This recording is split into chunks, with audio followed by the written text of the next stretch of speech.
About a maid I'll sing a song, sing Rickety Tickety Tin. About a maid I'll sing a song, she did not have her family long.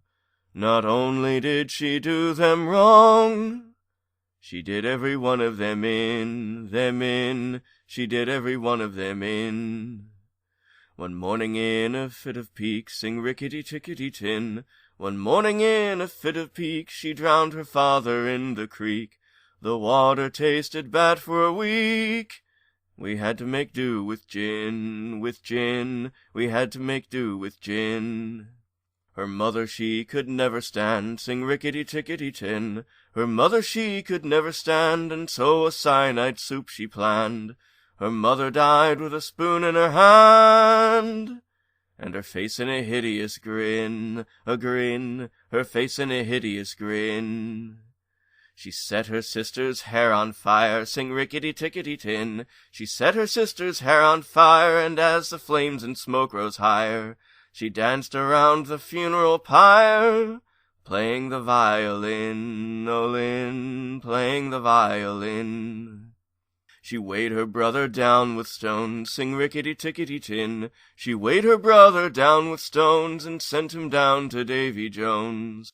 And all they ever found were the bones, and occasional pieces of skin, occasional pieces of skin.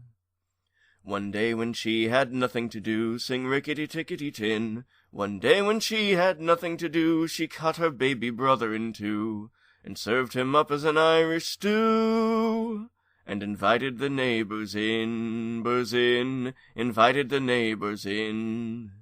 And when at last the police came by, sing Rickety Tickety Tin. And when at last the police came by, her little prank she could not deny, for to do so she would have had to lie, and lying she knew was a sin. Two partners went in search of gold, as friendly as could be. One was young and one was old, and the gay young fool was me. Since neither one could write his name, we swore upon our souls to share the wealth, and then shook hands, the hands that dug for gold. The summer days were gone at last, and the winter nights grew cold. The snow had trapped us in the past when we finally found the gold. We took our fortune to the shack to wait the winter through. But the food ran low, so I killed my friend. What else was there to do? I threw his body just outside into the bitter cold. Somehow I had to stay alive, I now had all the gold. But the howling wind just seemed to say, you have killed a man, and you'll never live to spend the gold with blood upon your hand. The cabin's covered now with snow, and the shelves of food are bare. Satan's waiting for me now, but I'm too cold to care. Is that the devil at my door, a-comin' for my soul? Or is it just the old man looking for his gold? Lizzie Borden took an axe and gave her mother 40 whacks.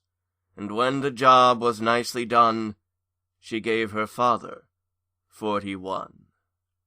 Yesterday in Old Salt River, Mr. Andrew Borden died, but he got his daughter Lizzie on a charge of homicide. Some folks say she didn't do it, others say of course she did, but they all agree Miss Lizzie B was a problem kinda kid, 'cause you can't chop your papa up in Massachusetts, then blame all the damage on the mice. No, you can't chop your papa up in Massachusetts, that sort of thing just isn't very nice. Lizzie caught him on the sofa where he'd gone to take a snooze, and I hope he went to heaven 'cause he wasn't wearing shoes.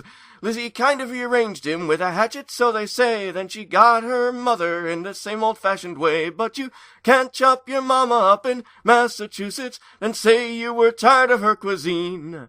No, you can't chop your mama up in Massachusetts, 'cause you know it's almost sure to cause a scene.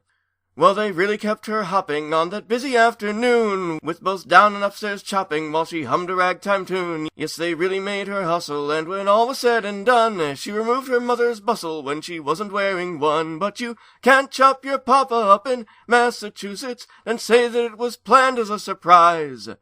No, you can't chop your papa up in Massachusetts. You know how neighbors like to criticize. Well, it wasn't done for pleasure, and it wasn't done for spite, and it wasn't done because the lady wasn't very bright. Lizzie'd always done the slightest thing that Mom and Pop had bid. They said, "Lizzie, cut it out!" And that's exactly what she did. But you can't chop your papa up in Massachusetts, then get dressed up and go out for a walk. No, you can't chop your papa up in Massachusetts. Massachusetts is a far cry from New York. Mr. Johnny Verbeck, how could you be so mean? I told you you'd be sorry for inventing that machine. Now all the neighbors' cats and dogs will never more be seen. They'll all be ground to sausages in Johnny Verbeck's machine. One day a boy came walking in the store. He bought a pound of sausages and laid them on the floor. And then he started whistling, he whistled up a tune. And all the little sausages went dancing around the room. Oh, Mr. Johnny Verbeck, how could you be so mean? I told you you'd be sorry for inventing that machine. Now all the neighbors' cats and dogs will never more be seen. They'll all be ground to sausages in Johnny Verbeck's machine. One day the machine got busted, the blamed thing wouldn't go. So Johnny Verbeck he climbed inside to see what made it so. His wife she went a-walking in her sleep. She gave the crank an awful yank, and Johnny Verbeck was meat. Oh, Mr. Johnny Verbeck, how could you be so mean? I told you you'd be sorry for inventing that machine. Now all the neighbors' cats and dogs will never more be seen. They'll all be ground to sausages in Johnny Verbeck's machine.